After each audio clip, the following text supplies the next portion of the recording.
Katulad po natin na sinabi natin noong nakaraan, dapat lamang po nating batiin ng happy birthday ang dating Pangulong Duterte. At kung maaari nga po nating kantahan lahat ng happy birthday ang Pangulo.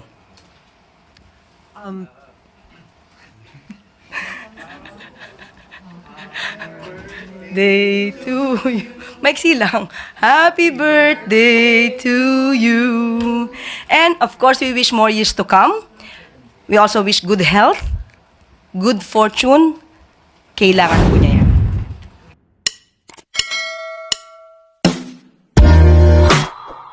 Hi Yusek, good morning po. Yusek, balikan ko lang po yung sa APIS. Nabanggit niyo po kanina na sumali na po yung Cebu Pacific dun sa pilot testing.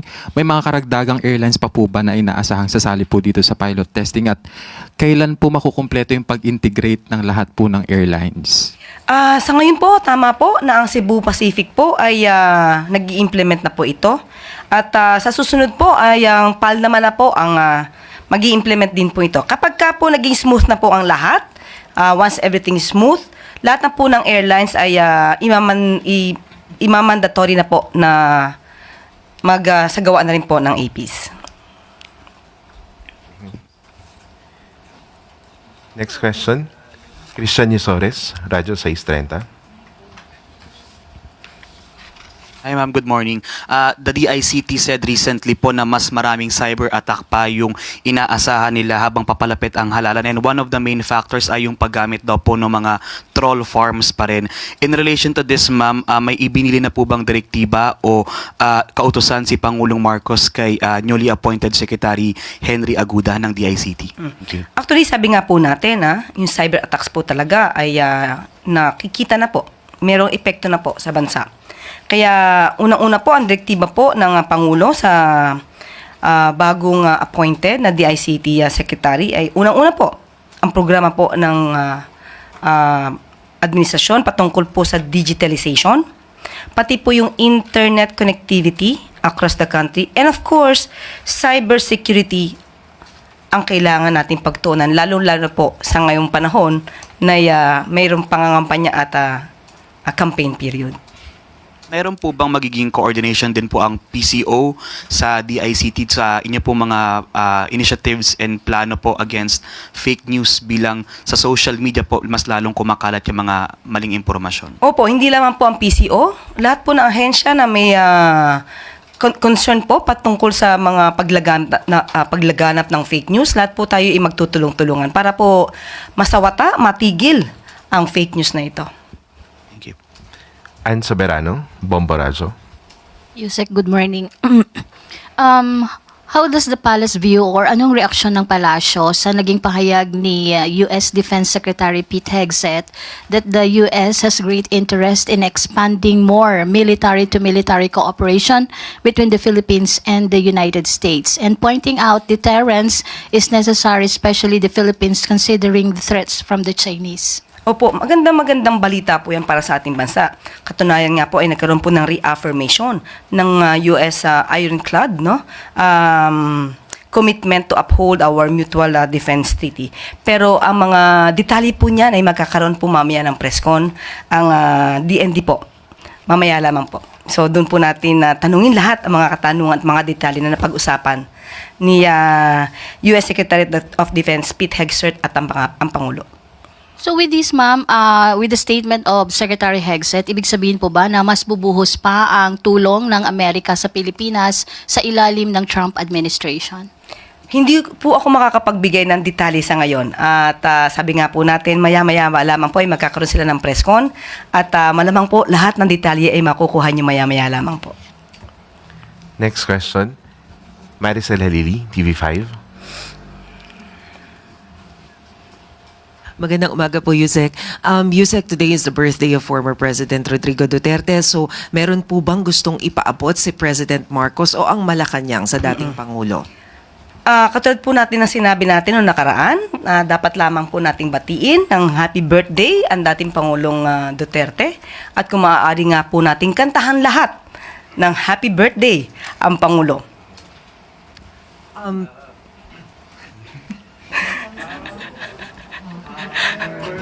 Day to you. Maiksi lang. Happy birthday to you. And of course, we wish more years to come. We also wish good health, good fortune. Kailangan po niya yan.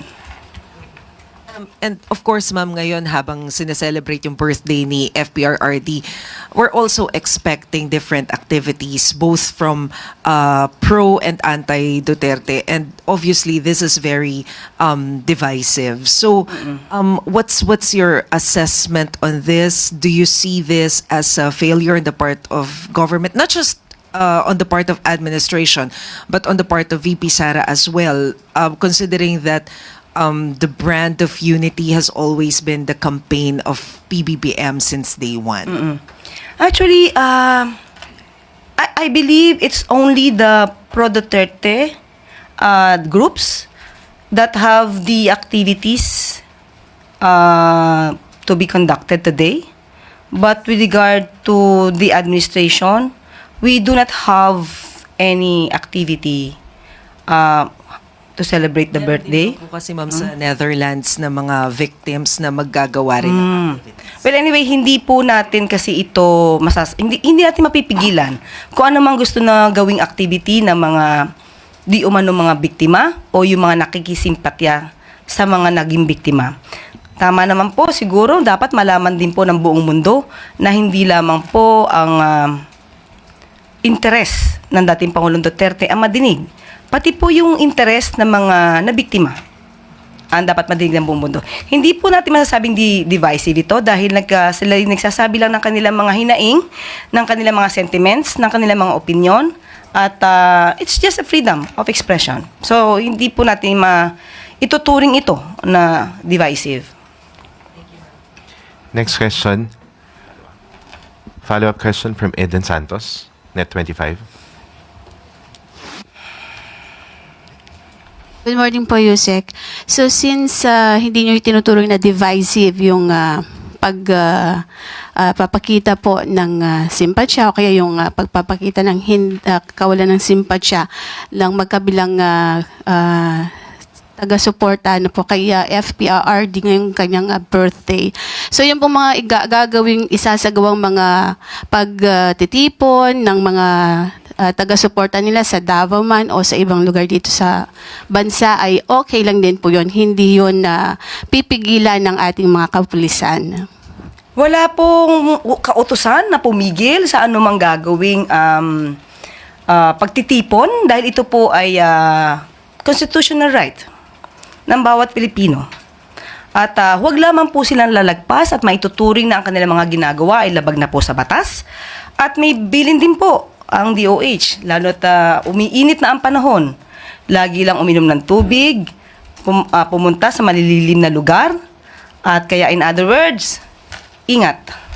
Ano na po yung mga parameters na pwedeng lumagpas sila sa limitasyon para naman po reminders ang din paalala doon sa mga magsasagawa ng mga pagtitipon or programa para sa birthday ni FPRRD po? Pag sumigaw na ibagsak ang gobyerno, isa yan. Kapag nagpatuloy ng pananalita para to sow fear, i-promote pa yung hatred sa government, bordering the line of inciting to sedition. Dapat alam po nila yan. Dahil sila naman po ay pinamumunuan ng kanilang mga leaders, so dapat alam nila ang kanilang limitasyon. Ang bawat responsibilidad ay may kaakibat na obligasyon. Ma'am, since kayo po ay bumati na ng happy birthday. Yung lahat, hindi lamang ako. Tandaan natin yan. RD. Ang Pangulo po ba, wala talagang statement or kahit na letter na bumabati po sa dating Pangulo? Ang tanong lamang po sa akin kanina ni Miss Maricel ay kung Malacanang. So, lahat na po yan. Lahat na po kami bumabati rito ng happy birthday. Pero ang Pangulo po mismo, wala pong Pagkatapos po siguro ng kanyang napakahalagang meeting kay US Secretary of Defense, tanungin natin kung meron siyang pabate. Going back po dun sa good news nyo kanina about pabahay, tinanong ko lang po kung kumusta na po yung 4PH ng Marcos administration. Ilang milyon na po bang pabahay ang naipatayo ng ating administrasyon para sa mga... Kung nakinig ka kahapon sa ating good news. Meron po tayo patungkol dito sa San Juan. Ngayon po, sinasabi natin ay dito sa Davao. At ibibigay pa po namin yung iba pang nabuo at mga iba pang darating na programa. So, meron po tayong figures. Binanggit ko na po yan kahapon. At ngayon din po, binanggit natin. Okay. Thank you. Next question, Alvin Baltazar, Radyo Pilipinas. Yusek, good morning. Yes, good morning. Yusek, may lumabas lang na na balita doon sa recovery ng 65 million pesos worth in line with the voucher program anomaly ng DepEd during the past admin ng agency. Any reaction from the palace regarding? Yes, maganda pong balita ito. Dapat nasama po ito sa good news. Dahil sa pamumuno po, tandaan po natin, ito'y nasa pamumuno na po ang DepEd ni Secretary Sonny Angara. Na imbestigahan po ng mabuti yung ghost students, yung voucher program anomalies, at ito po ay magre-resulta ng 65 million marirecover po natin.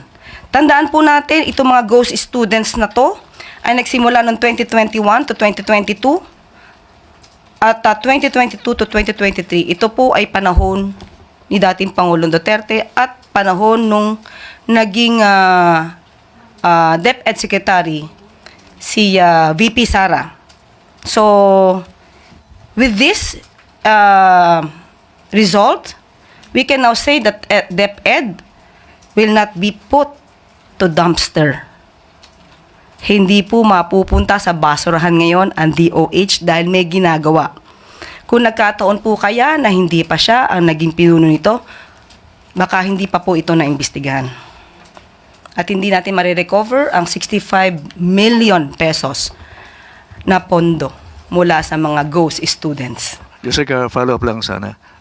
May nasampahan na ba ng asunto tungkol dito? At kung meron na, ilan yung mga nakasuhan na? Sa ngayon po, ang nasa balita po natin at sinabi po ni Secretary Angara ay nagbigay lamang po sila ng ultimatum, nagbigay ng demand letter para po dito sa mga schools na involve patungkol sa ghost students. At yun nga po ay base po sa kanilang investigasyon, makaka-recover po tayo. Pero yung patungkol po sa mga criminal actions, tatanungin po muli natin kung ano po ang balak na ni DepEd Secretary Angara patungkol dyan. Thank you po, Yusek. Thank you.